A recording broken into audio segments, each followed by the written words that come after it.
MG, just you and I today. Man, MG, MT. No, If he's listening, big happy birthday for the big man for Saturday. yeah, happy birthday to Scotty. We did, after a week of controversy, finally work out how old he was 30.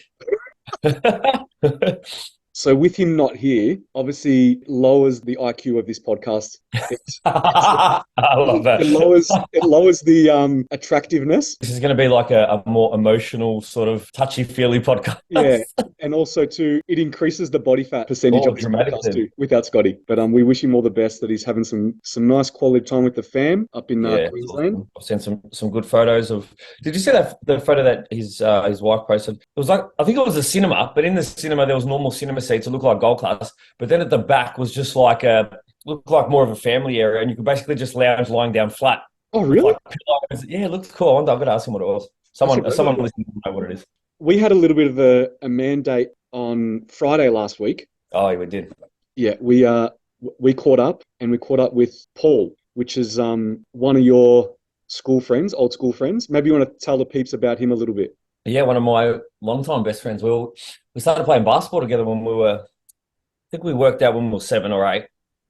Was when we started playing. And he actually pulled out the photo. He showed you the photo of Oh our under 10 no. team, right? And Yeah. you saw me with the bowl haircut. Yes. I didn't even know it was you. It was me, man. Yeah. Yeah. So known each other for that long, been friends for 30 years. Paul's done very, very well for himself. Very smart guy, always has been, always, way ahead of his time. Um, I think Paul's first job out of uni was straight over to Europe to basically do some engineering for like Jaguar, F1 type stuff, very, very young. So it was like just way ahead, super educated. I just love hanging out with him because he's one of those people, man. You spend some time with him, you always leave feeling motivated, inspired. He's super, super positive. He's, always, we always talk about ways to do things better and to always improve. He's just one of those friends that is a really big positive influence. Yeah. And he's So, super. so that was the vibe for the day, right? We trained together, we went and had some lunch, and every conversation was just beneficial. Yeah. So obviously, I know him because both of you were a year below me at high school. Yeah, So same his thing. brother was in my year level.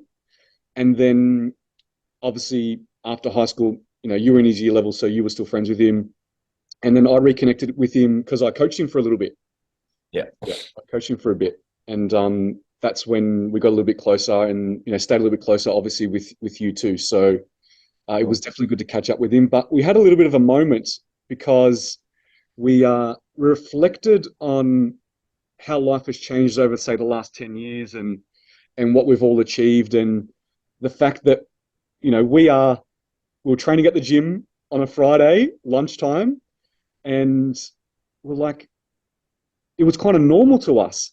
And we just had to reflect to the fact that, back in the day, we'd look at those people who were training in the middle of the day.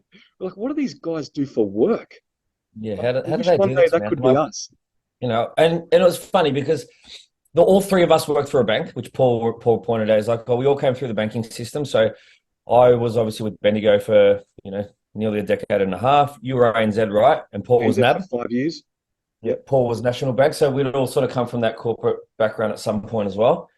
Um, and yeah, I said if, 15 years ago, we had have said that, 15 years fast forward down the track that we'd be able to do this during the day and have these type of moments, we would be so appreciative and so grateful. Yet now we do it and we don't really appreciate it.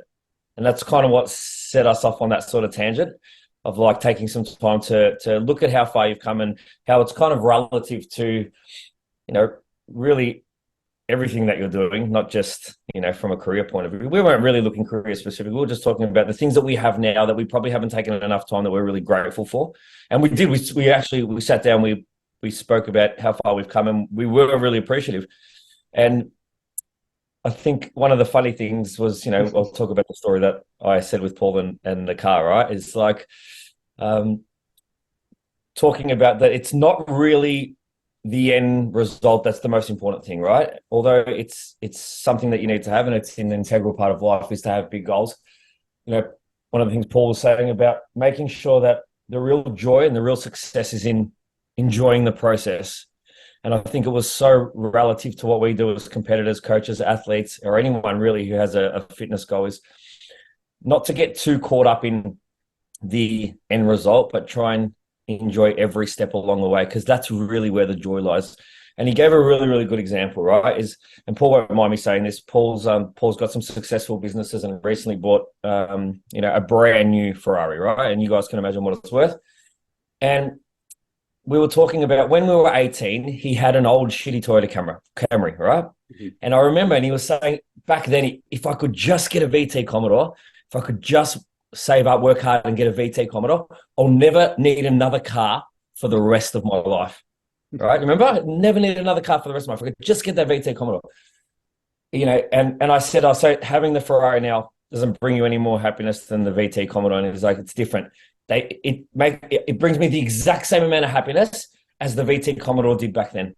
So like what he takes from that is like, it's not the end game. It's not the big possession at the end. It's what it took to get there. That was the joy. That was joyful and rewarding, not that big end possession or prize.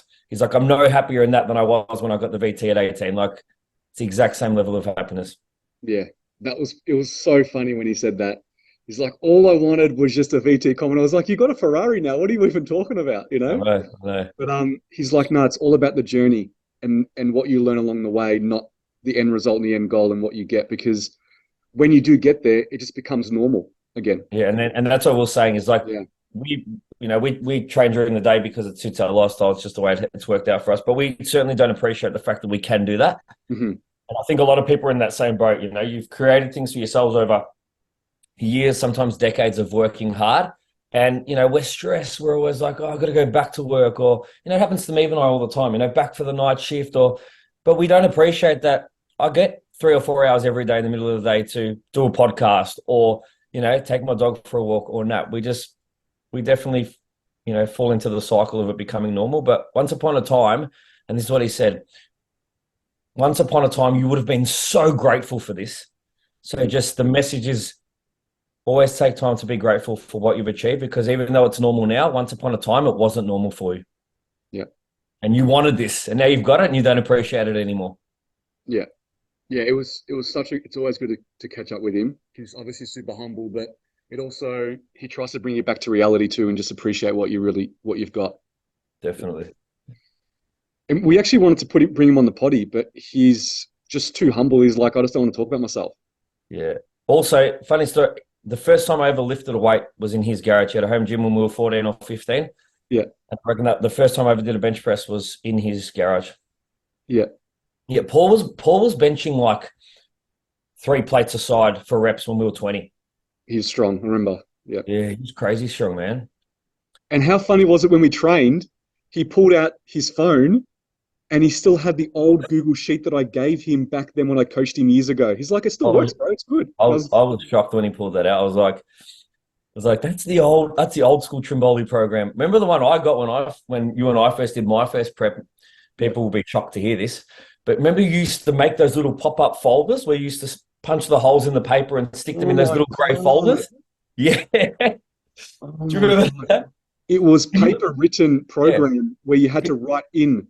Yeah, you had to write with pen. Can you imagine starting with someone now and Michael Trimboli hands you a little grey folder that you lift the lid up and it's got 3 hole punches in them, and the paper, it wasn't an A4, it was half an A4, right? Yeah. For convenience. You bring your little pen, you could put the pen in there, and you would Yes. write. Yeah. Do you remember that? Because back then, like I wasn't super tech savvy. I didn't have Google Sheets and stuff. So it'd little be like every time you come and do a session, bring the book with you. I want to see your lifts. I want to see your program, what you've been writing That's in. what it was. Yeah, you would bring the book. I would just leave mine. The idea, I think the reason why you made it that size is like leave it in the glove box.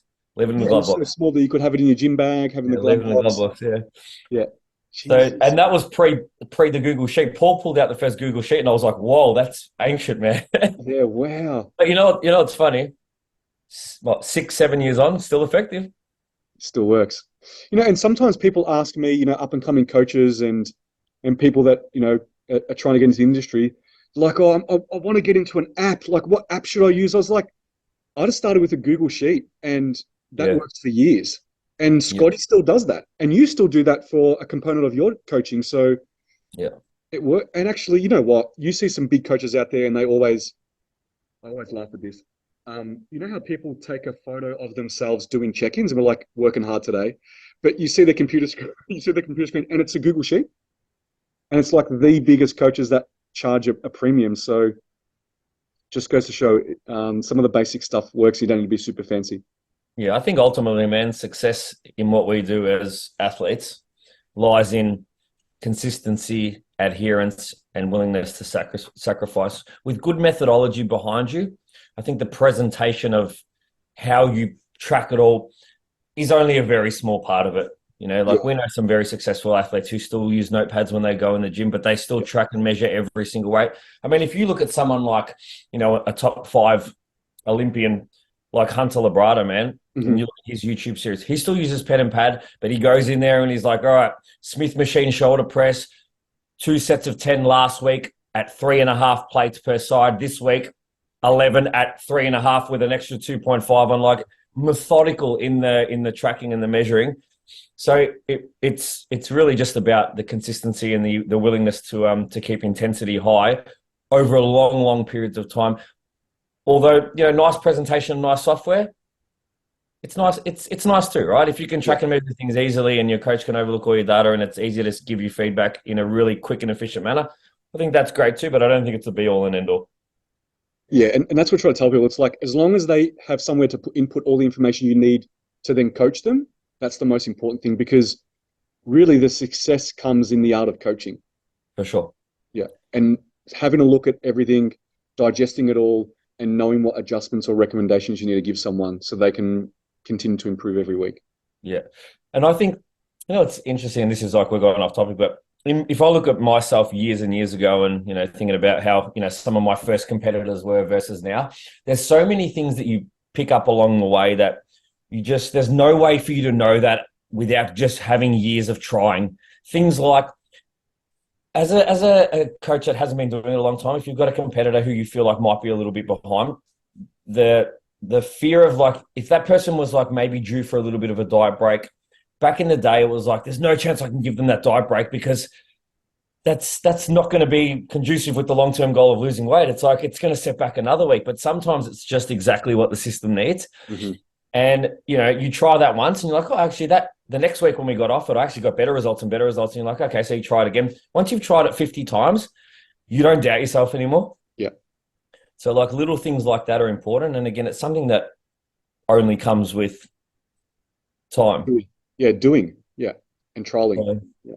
and that's where it's hard. It's like you can read every textbook under the sun, and I think that stuff's still important, but ultimately practice, practice, practice. And that's why I said in, you know, the last episode, like if you're a new coach, be willing to take on as many people as you can, even if the monetary game initially isn't massive, because having that experience and that proof to be able to show that you've done it is just as important. Yeah. That's the only way you're really going to learn and level up your knowledge. Yeah. And then the Ferraris at the end. Yeah. Enjoy the drive in the VT Commodore. Yeah. Yeah. And that's sometimes the reason why, and I've said it in a couple of podcasts too, is don't see competing or being a competitor as a goal-based endeavor. It's a process-based endeavor. Yeah. For sure, man. See, It see makes it as a decision process. making easier when you think about it that way as well. Yeah. Yeah. Yeah. And you know, for me, the part that's probably the least desirable to me about this sport is the stage day. I Mm-hmm. love everything about it. I love the dieting. I love sacrifice. I love the training. I love check-ins and check-in photos. The actual day, I don't mind putting a tan on, but I hate standing on stage. So for me, if I based it all on that, I think I wouldn't have as much love for the sport as I do, and I don't think I'd be, you know, as successful. I think I just fall in love with the process. Yeah. And a lot of people out there too. And I'm not saying don't go and have big goals for your show day. And if you love standing on stage, that's awesome because I love watching my athletes on stage. One of my biggest joys in life is watching people on stage. But being on stage myself is not the part I enjoy the most about the process. Yeah. Yeah. Unless I'm standing next to Michael Trimboli, that's different. And that's going to happen. Hey, man, I hope we have that fucking sleepover at Scotty's like the night before. That's it. Well, we might have to be at yours Yeah, maybe. because Scotty's house might be a little manic. I know, you know me, we'll be watching movies with the kids all night. There won't be much sleep. We're building Lego with them and everything. No, I love Lego. All right. before we get into some questions, what else is coming up? I know this weekend, this Saturday, we have a workshop. Yeah, so this Saturday we're at your home ground. Yeah, NRG. At NRG, which I'm very much looking forward to because I haven't been there. Tasha's been good enough to organise the space, so very much looking forward to that. And congratulations to her too, her and Jimmy having a baby, which is it's so cool exciting. news. Another beautiful Collingwood supporter, thank God. But yeah, looking forward to heading down. I might head down a little bit earlier, train before, but good number of people booked in. I think we've got 24. So that'll be awesome. Talk all things season B. If anyone's listening and don't need to be doing season B to come. If you're interested in potentially looking at doing an A and B show one day, or you just want to get a little bit of a feel for how we pose and what the stage walk's like, come down. Yeah. If you want to get in the session, we're going to be training there beforehand. The workshop's at 12. 12, yeah. Get there an hour or two before, do some training. Yeah, definitely. Looking forward to meeting heaps of people. And then the week after that, me and Scotty were in South Australia. So we've got the SA posing workshop. Mm-hmm. And then the week after that is another Vic workshop with Nat Kitney. Mm-hmm. And then the week after that, we're in Queensland for our second workshop there. And then the week after that will be the last one, I think, which is Donna's for A and B for Vic for me. Yeah, and then the show start. And the show start the week after that. So talking about that, most people are around about that 8 to 12 week out mark at the moment. So let's go through some of the things that people could be feeling right now, because I don't know if you've noticed any trends with your clients, but I'm noticing that 8 to 12 week out prep feels for some of the people there. So I would say this week is the most that I've had feedback from the most amount of people about prep feels this week. Yeah. Mm-hmm. Yep. Yeah. So I reckon you're spot on. I reckon it's really kicked in for a lot of people. Yeah. And if I look at, like, let's use a couple of my guys and then a couple of my girls as an example. Like if you look at, say, Maddie Papa, who's probably down about 15 kgs from starting. And then, a couple of my girls who are probably starting to creep up towards 10, 11. So, pulling off that amount of weight, if you look at that as a percentage in relation to your total body weight, it's definitely time that those feels are about to come. Yeah. The biggest things I'm noticing: energy deprivation, inability to focus on tasks at work. Obviously, sessions are starting to become harder. I'm noticing, 75-minute weight sessions are starting to turn into 90s and 100-minute weight sessions. So rest stretching out a little bit longer, which, by the way, we should touch on that at some point, being that's totally fine to stretch things out a little bit longer as, prep gets deeper. I know my sessions close to show sometimes creep up towards, 2 and even a little bit over 2 if I'm really needing rest from exercises like RDLs and deads and things like that. Yeah. Sleep disruption is definitely another one. And I think hunger signaling being as high as it's really ever been. I track my athletes on a rating system, and I definitely see a lot more starting to creep upwards of 6 now. Yeah. I've noticed all those things. A little bit more hunger, a little bit more food focus kicking in, energy starting to dip, especially towards the end of the week because, they've trained at least 4 or 5 times. They've clocked a certain amount of steps or cardio. So towards the end of the week, they're really, really starting to feel it. That kind of losing focus, not being able to pay as much attention. And, I'm really starting to give them advice is really be careful with where you are spending your energy. For sure. Because you don't have much of it. So be really, really mindful. You might start, I use this analogy. It's like comp prep is to cut off the body fat, but it's also to cut off some of the fat in your life too. For sure. Right? Yeah. And removing some of the things that just don't need your attention right now and can just wait. Sleep for a couple of reasons. Sleep is because sometimes they have to go to the bathroom when they, during the night, we're finding. And also to just a little bit of disruption. So some of them are now implementing some kind of supplementation to help with their sleep, whether it's a melatonin or an ashwagandha or something like that. So we're finding that performance in the gym, maybe not progressing as much, progress is slowing down or even stalling out. And, what we talk about all the time in the potty is intensity is within your control at a minimum. So train with intensity. You may not be able to control your progress because that comes with the amount of energy that you do have, the amount of sleep that you had, the amount of rest that you have.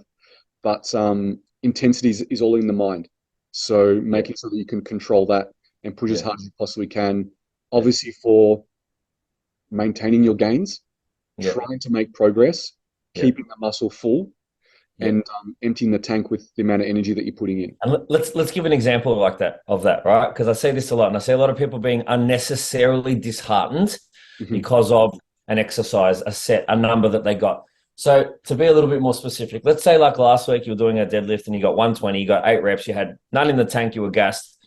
This week you're pumped, you can't wait to do your deads. You get in there, you do your set before 115, you barely get 8 at 115. You know that your next set you got 120 for 8, right? Last week. And you're like, I barely got it for this one. So you put 120 on, you get to 6, you got none in the tank, right? Is that wrong? Absolutely not. So it's not.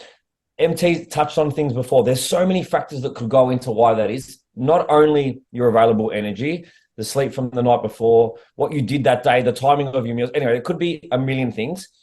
But your muscle, this is the one thing I say to athletes all the time. The muscles that took all that tension, they do not have eyes and they cannot see the number that was on that bar. Mhm. Right? They only know about their only job is recruitment and getting you through the process. So if 6 gassed you, write down 6. And guess what? Next week when you go back in and do it, try and get 7. Mhm. Don't let that 1 week throw off your whole, or that one exercise throw off your whole session or the whole rest of your week. As long as intensity is relevant, that is okay. These things are going to happen. I don't know a single human being who was overloaded every set, every rep for their whole life. It doesn't happen. And in prep, it's likely to happen more and more. So just don't let that dishearten you. Also, too, a lighter body can't lift as much. For Like sure. we talk about a power lifter that weighs 90 kilos and 80 kilos. A 90-kilo guy is going to be going to be stronger, right? So as you lose weight, you're just not going to be as strong. For Your sure. strength's going to go down. It's just the way it's going to be. But intensity is within your control, right? For sure. So as long as you are pushing as hard as you possibly can, that's what the muscle sees, right? So as long as you're maintaining that. What we also find with clients during this time and through the rest of the tail end of the prep is how you're going to see things correlate more and affect each other more often. So if you get a bad night's sleep, right, you're going to see that affect your energy and your performance a lot more than what it would in your off season. Yeah. And man, and another one from sleep, hunger signaling.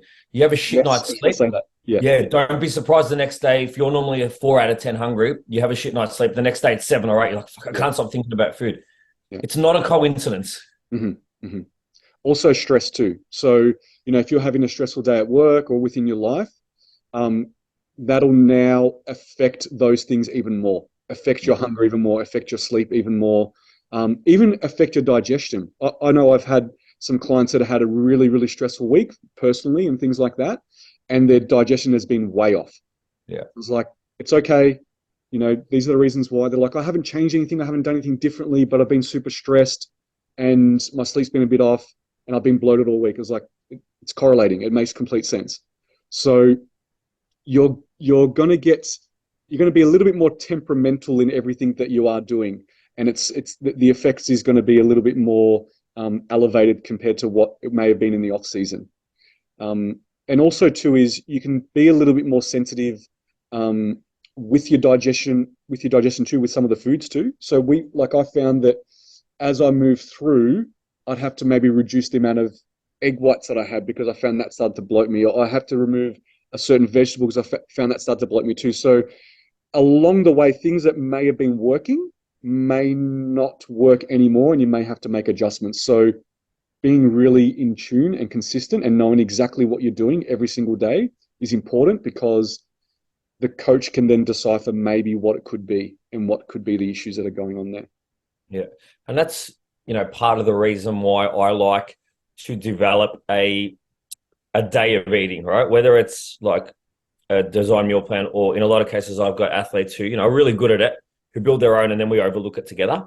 So what we're trying to do is we're trying to keep the same foods in and try and eat them at around the same times. I understand lifestyle circumstances can affect that sometimes, but where you really start to get a good understanding of how your body's responding and what things make you tick is when you're eating the same foods at the same times. You got to sleep at the same time, you're drinking the same amount of water, you're training around the same time. then, that scale data has a lot more merit. And if something, if you bring something in and you notice a difference, you're able to pinpoint it really, really quickly. Yeah. Also, too, is, during prep, your immune system drops a little bit too. So just be careful. You can get sick. I know a client just got this, and I had the exact same thing in my prep. Is I developed a rash. I must have picked something up from the gym, touched something, whatever it may be, and just out of nowhere, I just got a bit of a rash. And I was like, what's going on? I haven't changed anything. I haven't done anything differently. I don't know what's going on. And I went to the doctors, and he said, could have just picked it up. Who freaking knows? Gave me some cream and some medication. It was gone within a couple of days. So just be really, really mindful. I know we just came out of a pandemic and we know what hygiene should be like, but, there's some people out there that may be just carrying some germs that may be around you. So just be really, They might really not even know. just, protect yourself, because your immune system will be down a little bit too. So just be really, really careful. The other thing that is also common, I see a lot of ulcers, cold sores, these things that people start to develop as they get, really, really deep in, where they might only have one every year or every couple of years in prep. I tend to see a little bit more of that type of stuff as well for the same reason. Yeah. And this is where you really you have to make sure that you communicate with people around you about what you're going through, because they're going to see a change, and they're going to see that you don't have as much energy. Maybe you're irritable. I've actually had some clients that are mums saying, oh, I've been snapping at my kids a little bit more than maybe what I should be. So, and even partners and things like that. So be really, really mindful about how you're acting whilst, you're going through this tough time, and just check yourself sometimes, but also too is communicate with people around you what you're going through, because you might have a shorter temper, you might have less energy, you might not converse as much as what you may have in the past. You may not be messaging friends as much, you may not be catching up with them socially as much, you may want to go to bed earlier, you may not want to, your libido may drop also. So just be really, really mindful of all those things, and just communicate with everyone around you what's really going on with you at the moment, especially during this tail end of the prep where things get pretty tough. Absolutely. Yeah. This is what happens when there's no Scott on the podcast. 30 minutes in, we haven't answered a single question yet. But hopefully there's been some value. Look, this is the thing with me and MT, right? Being that we've been so close for so long, and we genuinely love this shit so much. When we hang out, this is the stuff that we talk about, right? So we could sit here for hours, not formally answer a question, but hopefully answer multiple questions with it. I'm actually going on a potty tomorrow, and they've given me the questions, and there's a lot. And we've never done that, right? We've never had we don't talk about the questions before, so not at all. Like, I quickly skimmed over them, and I was like, I'm ready for anything. Like, we can talk forever. Honestly, I don't need to prep. Any question you throw at me, I'll be able to answer, no problem. But I looked at it, I was like, I talk way too much. We're not going to get through these questions. No chance. You want to let the people know what potty it's going to be so they can keep an eye out for it? Yeah. So my client, Georgia, she runs a podcast with her friend Kayla. It's called Evolve to Thrive. And she just recently competed in WBFF. So they're going to interview me tomorrow night, and I'm sure it'll be out within about a week's time. Yeah. Awesome. I also did a Q&A in an ice bath. Did you do that one as well? Yes, I did it with Carl from Chaos. And that was fun. How was it? Yeah. So all right, let's we're going off topic, but let's talk about that just for a second. How did you find the ice bath? So it's the second time I've ever done an ice bath. Yeah. And I knew that when you jump in an ice bath, you have to hold your breath, right? So you hold your breath before you jump in. You jump in, your breath, you're still holding your breath, you settle, and then you breathe out. And then you can control your breathing that way. Because if you jump in unprepared, you'll start to gasp for air. Yeah, which is what happened to me when I did cryotherapy. Yeah. I had a panic attack because I couldn't breathe. Yeah. Now, obviously, So I didn't find it that hard, to be honest. It was cold. It was like 4 degrees or 3 degrees. So it was on the colder end of what an ice bath is. I think sometimes they can go up to 10 degrees. I didn't find it super hard, but what made it easy was obviously I was having a conversation with him. Yeah, of So course. he So was the asking me distraction was questions. there. Yeah. Yeah. But when I got out, we had a chat and he's like, you found it really easy.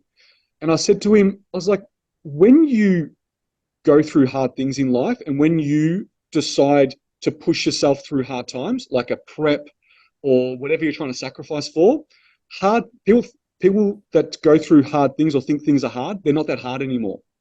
And he said the exact same thing. He's like, I don't find it hard anymore because I've been through some tough stuff. Like it's like I've pushed myself through training sessions, I've pushed myself through comp preps and diets and hard situations. So when you jump in an ice bath, it's just like, well, it's just another hard thing that my body's used to going through. Yeah. But it's if no one's done one before, they should definitely do it. It energizes you. So don't do it at night. Do it at the start of the day and don't do it after training. You got to do it prior or a couple of hours prior because obviously what happens is it pulls all the blood out of the body and rushes to your head, right? So you can stay alive, which then means there's a massive dopamine hit. So that's why you feel super energized. But the reason why you don't want to do it after training is because you need blood in your muscle to help it grow and repair. So you're pulling it out. So that's why you don't want to do it after training. You want to make sure you do it before training. But it's great. It is great for recovery though. So like it reduces inflammation. I trained legs the day before and I walked in feeling sore. And then after the ice bath, I felt great. Felt really, Yeah. really good. So Yeah. I don't know if I gave people a rundown on how I went with cryo, which was the chamber with the 3 minute chamber, which is minus 110 that's great. Celsius That's crazy. for 3 minutes, which Scotty Fitz took me to. It was amazing, right? It was euphoric afterwards. Like literally that sort of release that you're talking about is so true. I did have a panic attack when I got in, but because that minus 110 hits your lungs Oh yeah. and you're gasping. Yeah. Absolutely gasping. So then I had to step out into the second chamber, which was still freezing, but not minus 110, gather my thoughts and then head back in. Yeah. But the 2 hours post, I felt amazing, man. Yeah. Yeah. You feel really good. You definitely feel really good. I guess that would be different because you're breathing in cold air. Yeah. Whereas in the ice bath, you're not, right? You Yeah. just Yeah. your body's submerged. Yeah. But I came out red. Okay. Like I was red. The whole body was red just from that blood trying to get back in. Yeah. Awesome, man. Yeah, it was good fun. Because I reckon we've had some questions in the past about cold therapy. Yeah, we did. We actually did have a question that was whether we recommend any of these services, sauna, ice bath, certain types of massage and things like that. I recommend all of them. You just got to know when to do them. So like as we said, ice bath, do it earlier in the day, don't do it post training. Whereas sauna you can do post training. You do it later in the day because it helps relax you, right? So you can definitely do a sauna. You probably get the question too, MG, about, I've got some fluid retention, I go to the sauna. The sauna will remove some fluid retention, but it won't fix the reason why you have retention, right? So if you've got retention because electrolyte imbalance is off, you're super stressed, you're not sleeping right, whatever that may be, whatever the reason why you got the retention, it may pull it off, but it won't fix it. So it'll all come back on if you don't address the underlying issue. Yeah. Yeah, which is something that, you hear Scotty say all the time is like, you can't outsmart the body. Yeah. You think you can take it from one place, it'll correct itself and take it from somewhere else. Yeah, it'll bounce back. So yeah, I kind of tell people, I would say no longer than 20 minutes, half an hour in a sauna, and no more than 3 to 4 times a week would be the max I'd be recommending in a sauna. Yeah. For recovery, for general health, for general well-being, not to remove fluid retention because it's just going to come back on if you don't know what the root cause is. Yeah, for sure. But yeah, I agree. All of them, a combination of all of them. Look, even if you walk out of there and you feel like I said, I didn't really feel like a muscular difference or a soreness difference 3 minutes in the cryo, but I felt amazing. I felt energized. My mindset was good. Honestly, the biggest difference I felt in the day post the treatment was my mental state was great. Yeah. So that's worth it on its own, isn't it? 100%. Yeah, 100%.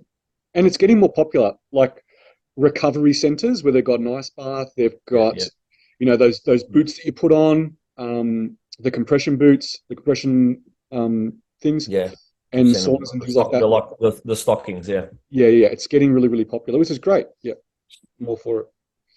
Okay, let's move into some questions. I'm gonna jump to there was an ICN Wellness question. Um, so let's talk ICN Wellness. What are they looking for? Would you enter an athlete with good balance, top and bottom, or someone that is more bottom heavy? So obviously there's ICN Wellness and there's also a wellness in NBA. They're different, right? The biggest difference is an ICN Wellness is looking for bikini conditioning, whereas an NBA Wellness is looking for sports fitness conditioning, right? So a leaner look. So they are a bit different, but they're still looking for more development in the lower half, or good development in the lower half. I still believe you can be balanced top to bottom, but you'd have to change the way you pose so that your lower looks proportionally bigger than your upper. So, with the wellness poses, it's hands down in the back pose, and hair is also down too. So you can roll the shoulders forward to make your upper body look smaller, so your lower body looks bigger. And also in your front pose, you can not rotate your shoulders around so they're not squared off, so you don't have that X at the top, and you just got more development in the lower. Yeah. So you can definitely change your poses if you're balanced.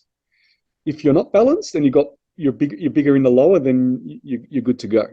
Yeah. But I think just knowing that difference between the two natty feds is important. Yeah. Yeah, and I'd say like you still want to be conditioned. I mean, if I'm sitting on the judges panel and I'm looking at a wellness category, I'm looking for detail through the quads for sure. Mm-hmm. I'm, at the top level, I'm still looking for glute to hamstring tying as well. Yeah. But I think the big standouts, big glutes, big quads. Yeah. Yeah, definitely. But MT is right. There's definitely ways you can make yourself look a little imbalanced. Yeah. In being strategic with your posing, and ways that you can potentially make your quad stand out more by the way you flex when you press your front foot in your front pose, mm-hmm.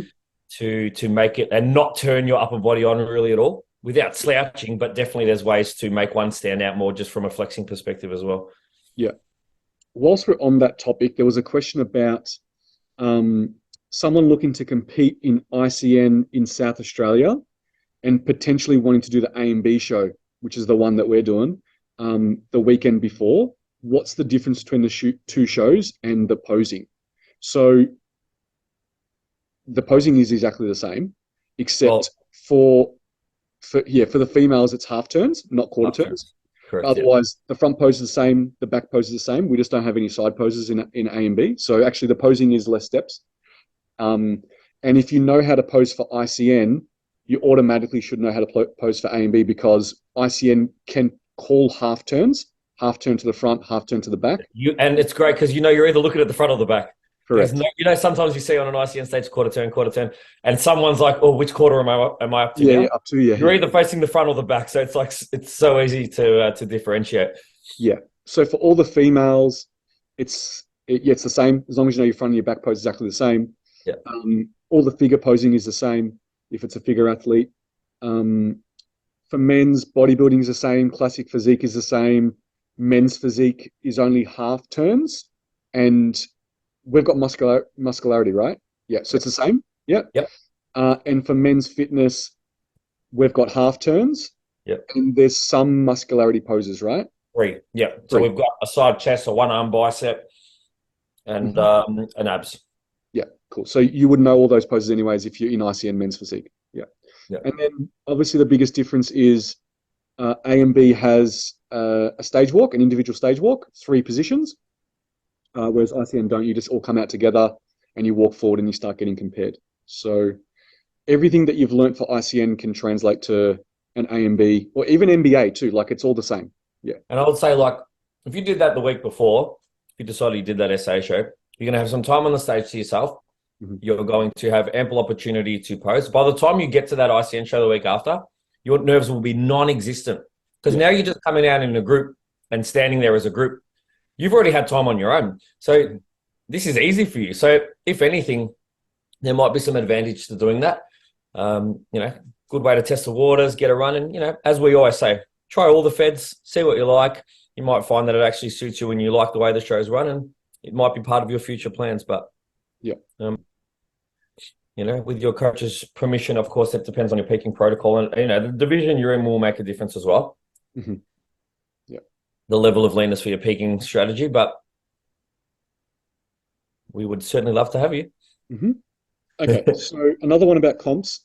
Competing in the morning, win your pro card, invited to the pro show at night. What do? You do the pro show. You do it. Always. It depends. Depending on your peaking protocol for that morning show. But I think some of the biggest things, if you come in nice and full, you're fully carved up where you need to be, and you're perfectly peaked, you've probably taken some sodium, you've increased sodium at that time. So let's say the peak was perfect. The only risk is that you may spill by the night. So you need to wash it off a little bit.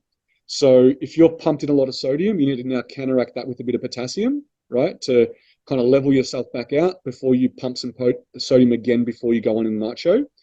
And then with carbohydrate, you don't want to be flat by the night show. But if you're perfectly peaked and you're nice and full, then you might trickle in another meal or two.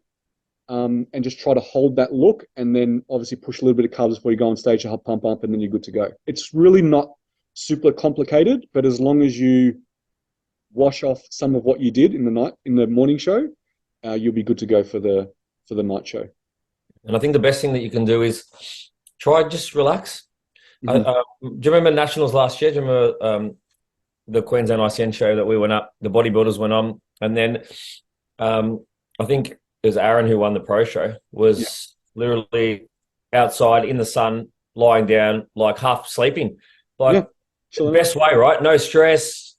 The chance of, cortisol rising when you're basically half asleep is very low, right? So chill out, relax, put your feet up, stay off your legs. If you're full and everything was perfect in the morning, it doesn't need to be, a crazy change. So I think what people miss all the time, I think it's like, oh, well, what do I have to do to make sure that I stay that way? Well, just think about how much you intook and try and keep it consistent. Yeah. Stay relaxed and go out and pose and enjoy it. Yeah. Okay, next one. So talking about shows, continue on this last question. How do you organize a show day, rego, tanning, driving there, etc.? So this is more about the schedule for the day, not so much like what I need to eat and all that kind of stuff. So typical show day, you need to know roughly what time you're going to be on, and then you work your way backwards from there. So we always say, make sure that you've pretty much done everything you need to do at least an hour and a half before you're supposed to be on stage. The last thing you want to be doing is rushing to do things, right? So let's just say you're on at midday. Let's just call it midday. You want to be at the venue, relaxed and ready, just waiting at least by 11 a.m., right? No later than that. So before that, you've obviously probably need to get a coat of tan or a touch up with your tan. If it's for girls, they need hair and makeup done. So that's going to be an hour process there. So you got to work your way backwards. Tan is only about 10, 15 minutes they probably need you for. Hair and makeup, it's another hour. So you probably want to be getting at the venue, let's just say 9 a.m. So that you can go in there, especially if you're getting your hair and makeup done at the venue. You go there, you walk up, you go up to the person that's doing your hair and makeup, you sit down, you get it done, 9 till 10. 10 comes around, you say hello to your family and friends. Maybe you've got to maybe you've got to have a meal, whatever that may be. Then you've got to go get a coat of tan. By that time, it's close to 11 o'clock. You can just chill out, do whatever the coach says, have time to pump up. They can assess your physique, walk out on stage, good to go. The only deviation from that is if you're getting your hair and makeup done off-site with your own supplier, own person, is you'll just have to factor in traveling there, the time you have there, and then traveling from there to the venue. So just factor in all those aspects there too. And also too, is your coach is probably going to want you to have some food during that time. So making sure that you make time to schedule that in and have your food with you if you're not going to be at home. Yeah. So I think what all of us do, Scotty, as well, is we'll basically give you a show day plan. Mm-hmm. So we will do all those sums for you and say, okay, wake up at this time, have meal one at this time, Mm-hmm. leave your house at this time, arrive at your hair and makeup at this time, approximately leave that at this time, eat your next meal at this time, arrive at the venue at this time. And even though those things might 5 or 10 minutes either way, I think having it all written down to follow when you're that deep in prep and prep brain's at full swing is a really good thing to have. So if you're competing in season B, have a conversation with your coach about what the show day plan is and will it be something that's documented so you takes all the stress away. We all do it. It's pretty common in the industry, but it's definitely a great way to alleviate some of that show day pressure. Yeah, definitely. And then your coach knows where you are too. Yeah, because I always ask athletes, what is your appointments on the day? What time are your appointments? Where are your appointments? So that I know where they're going to be. Yeah. So I can make sure if I'm at the venue at a certain time so I can see them, help them in any way, that kind of stuff. Yeah. There's a question here. Was curious about the best way to reach out for a sponsorship. I'd like to compete at ICN Worlds, but cash is an issue. I'd assume it's a situation based. It's situational based, but is there any suggestions on how to get assistance? Do you want to touch on this, MG? Yeah.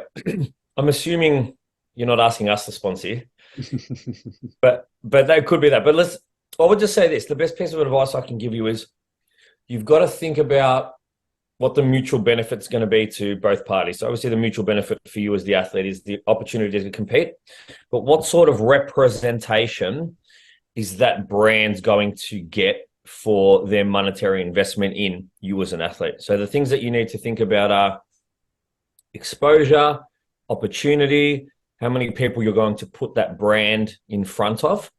So one of the, I always say to anyone who's like looking to do that, and I've got a clothing brand as well. So like what I ask of any athletes that are presenting a case is always, put forward like a plan, a strategy. It's like if you're going for a job interview, you're going to, potentially do a little bit of a business plan. You're going to present it at the job interview. Same thing. If you're looking for sponsorship, no company's just going to invest unless there's mutual benefit. So think about how you can create mutual benefit and then present it in a document. So that someone's got something to read over. Just sending an Instagram message like, hey, I want to do Worlds. Would you guys consider sponsoring me? It's going to go nowhere. Mm-hmm. Put a document together, invest a little bit of time into it, send it out to a few different companies, present something that you can be proud of, that someone will pick up and go, oh, this person's dead set serious. You're going to have the most amount of chance. But just thinking that you can potentially, send a DM or a message on a story on their Instagram page is not going to get you anywhere. It's got to clearly demonstrate where the business or the person's going to get benefit.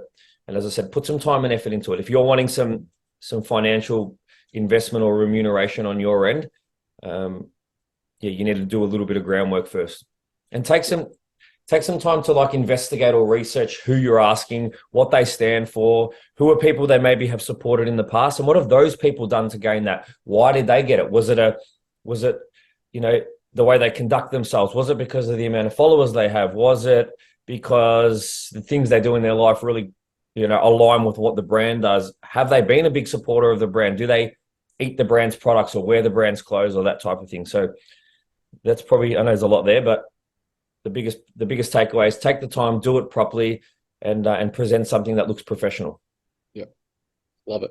That's pretty much what like A and B does whenever they want to get sponsorship from a company. I'm sure all the other feds do the exact same. Yeah. Like that's a great example. Well, like we have a pack, right? We have something we put together that we send out to everyone that says, here's what you're going to get and here's what we're going to give you. Mm-hmm. And it's listed. There's, it's a beautiful PowerPoint presentation. There's a letter that's attached to it. That is a minimum to be considered. Now, we obviously have a little bit of an advantage because, we have a public event that, gets hundreds and, sometimes thousands of people through. So it's a little easier to prepare. But that type of format is definitely a really good style, because at least that way, someone on the other end of that, I can look at that and go, oh, there's a few things on here I would like you to put me in front of 100 new people. I would like for you to talk about me on your social media regularly. If you don't present that, no one's going to come looking for you. Yeah. Well done. That was good. Okay, next one is about mindset. And this is what a lot of people are probably going through right now, talking about that 10, 12, 8 week mark. How do I stop comparing myself to other competitors that I see posting on Instagram and get discouraged? It's a Pretty good common. question. It's one of the most common things. Yeah. I think to acknowledge a few things. I think to think that you're human, right? And Hmm. sometimes your eyes are going to see what your eyes are going to see. Yeah. And it would be stupid of me to sit here and say, turn your social media off, Hmm. right? Even though that might fix the problem, it's just not achievable. We like to look on social media. We like seeing what people are doing. It makes us feel good. We like watching videos. We like TikTok. So switching it off's not really going to work for most people. Although if you felt like you could do that, maybe that's what you need to do. Hmm. I think remembering a couple of things and being able to remind yourself of the reality of the situation is more important. And we talk about this regularly. Everything that you're going to see on social media is always going to be the best possible presentation of someone or something. Right? There's very, very rare. There are a few people who do it, but it's very rare that people present stuff that doesn't look respectable in terms of, their physique, if we're just going to use that as an example, on socials. No one's posting a bad picture. It's always in the best lighting. There's likely been filters, right? We've all done it. And that's what you're comparing yourself to. At the end of the day, you could show up on show day and the person that you have been looking at the whole way through thinking, I hope I don't have to stand next to that person, may turn up and in person may not look that good. And you've wasted a lot of time and a lot of energy. And remember what Trimboli said earlier, you don't have a lot of it spare. Hmm. So you need to think about what you're putting it into. And ultimately, we're in a sport where you could do everything to 1,000% for 30 weeks, and that person does the same thing, and they may just stand on stage and look better. That doesn't mean you've done anything wrong. Doesn't make you less of an athlete or less worthy to be a bodybuilder. Sometimes people are just, very gifted and are going to do better than others. And I certainly know that. I know that there's guys that I'll always stand next to who, you know, have better structures than me, better insertions, maybe not quite as tall, so look a little bit bigger than I'll always look at the same weight. And that's totally fine. That's not where I get the joy from. I spoke about it just in this episode. I get the joy from the journey and the process. So I think reminding yourself why you got into it, what things make you happy, and trying to spend less time looking at things that may not even be a true representation of others anyway. Yeah. I think knowing your why, and I think one of those things that the reasons why you should be competing is to be the best version of yourself Yeah. and to get to the end successfully looking your absolute best and knowing that you've gone through that process that's not easy and not everyone can do, coming out the other end looking absolutely amazing. That should be one of your number one whys and why you're doing it. We can't control who else is going to be there, what the judges are going to like, but we can control what we do and what we look like. And that's why and one of the reasons why what plays into your happiness when you do step on stage is knowing that you gave your absolute all, right? We spoke about the other day, like how happy we get when we've nailed every single day and given our absolute all and absolute best. That's what makes us ultimately happy, right? So we can't control who's going to be there, what the judges are going to like, what they're going to look like. And also, too, is you're not a judge. How do you know they're going to beat you? How do you know? And also, too, is we talk about like always showing their best parts. I even know on some of the photos of some competitors, I look at it and be like, I've never seen her in a back pose. She never posts a back pose. So, because it's probably not strong, right? So you're only seeing all the good parts and they're not showing any of their weaknesses. And sometimes their weaknesses get exposed. So, as MG said, there's no point in wasting your time when you're not a judge. You don't know what's going to happen on a day. You don't know ultimately what they're going to look like next to you. It's just a waste of your energy and waste of your time and just causes unwanted stress for no good reason. And in the end, what are you going to do about it? You can't stop them from competing. All you can do is do your absolute best. And yeah, there's strategies in place that, you can mute people's stories or unfollow them or whatever that may be, or go on socials less. All those things help. For sure, they help. But sometimes we're just going to run into people. We're just going to see people. They're going to be trained at the same gym we're training at. So be it. And if you are going to compare yourself to someone, you better be using that for motivation. Mm-hmm. You Yeah, better let it drive you. yeah, Find a way to spin it and turn it into a positive. yeah, 100%, 100%. Let's go on to the next one. Holiday during prep thoughts. Yeah, Can depends. I've done it. You actually you coached me back then, and I did go on a holiday during prep, Yeah, and admittedly it was I find Bali easy, and Scotty will agree. mhm, There's certain places that I think are going to be very easy to prep, and certain places that are going to be a little more difficult. As someone from where we come from, I think prepping in Europe as an Aussie would be difficult yeah, because of food choices versus prepping in like a Bali or a Thailand, I think would be very, very easy. Um, can it be done? Yes, of course. There's definitely some benefits to, warmer climates, um, less stress from things like work. But ultimately, this is the one thing that you need to think about first.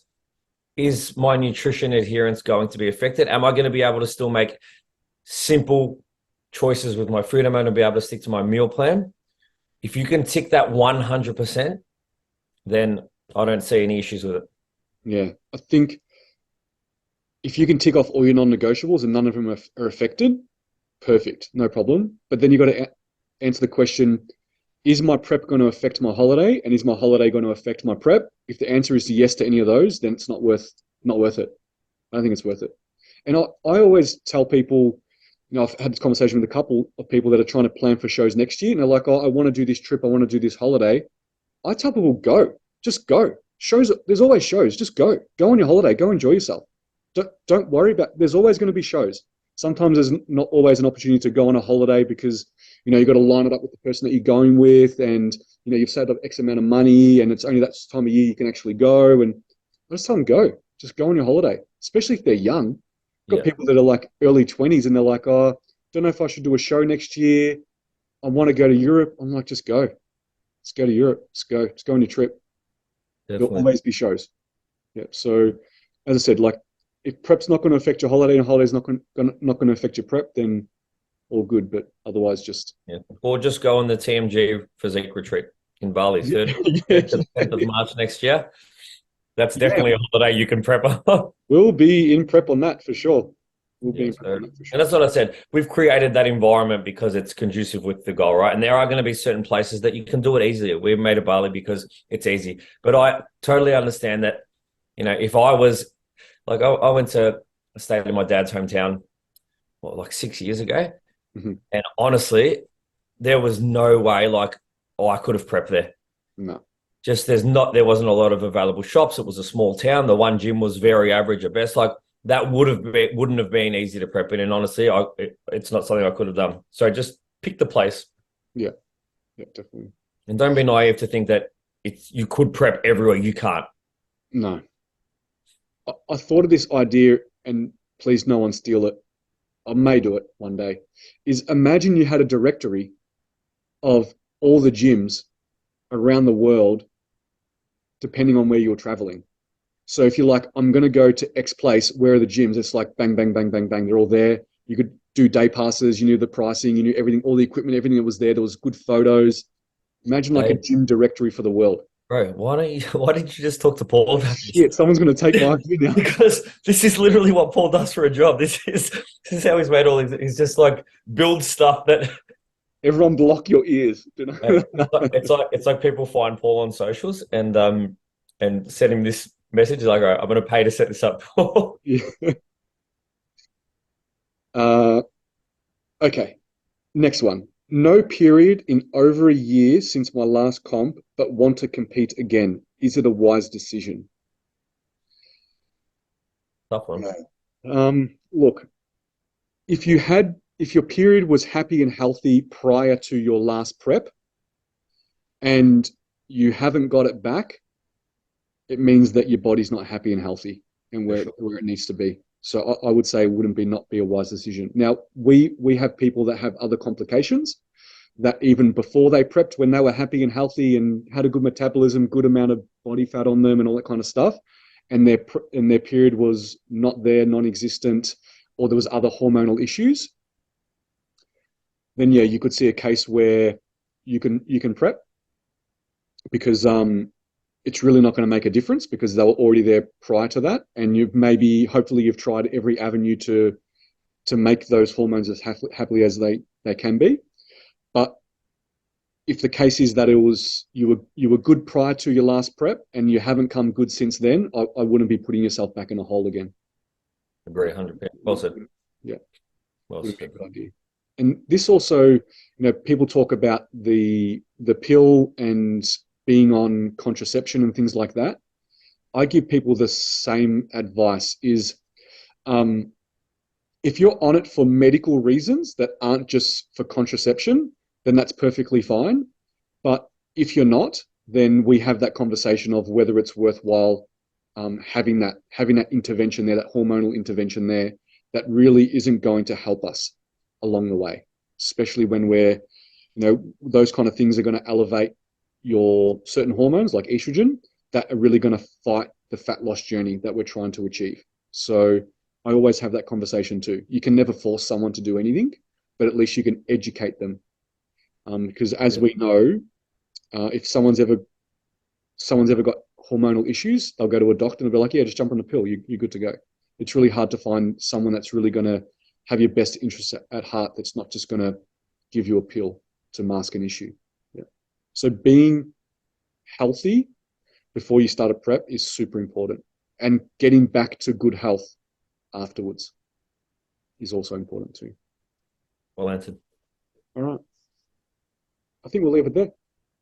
We had a good chat. That flew. We've got through some good questions. Next week, Scotty will be back. The brains will be back. Yeah, and, we might see if we can. Let us know if you want Paul on. Let's see if we get the people to put a bit of pressure. Geez, yeah, he might come on. He might with a bit of encouragement from everyone. Maybe it can be a separate potty where we interview him. We talk about business. Definitely. Yeah, we'll just do it as a side up. Yeah. And you know what? And then what we do, we'd get people to send through specific questions about potentially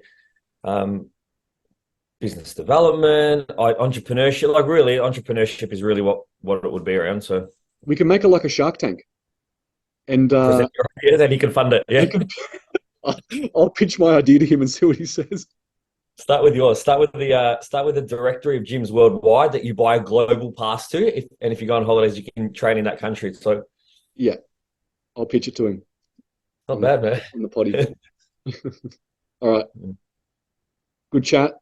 Thanks everyone for watching and listening. Right. I know some people are training right now or doing steps or doing any other prep related things. So thanks for listening. Go hard. Yeah, we really appreciate it. Yeah, definitely. All right. We'll catch you all soon. Hope to see as many of you as possible on Saturday.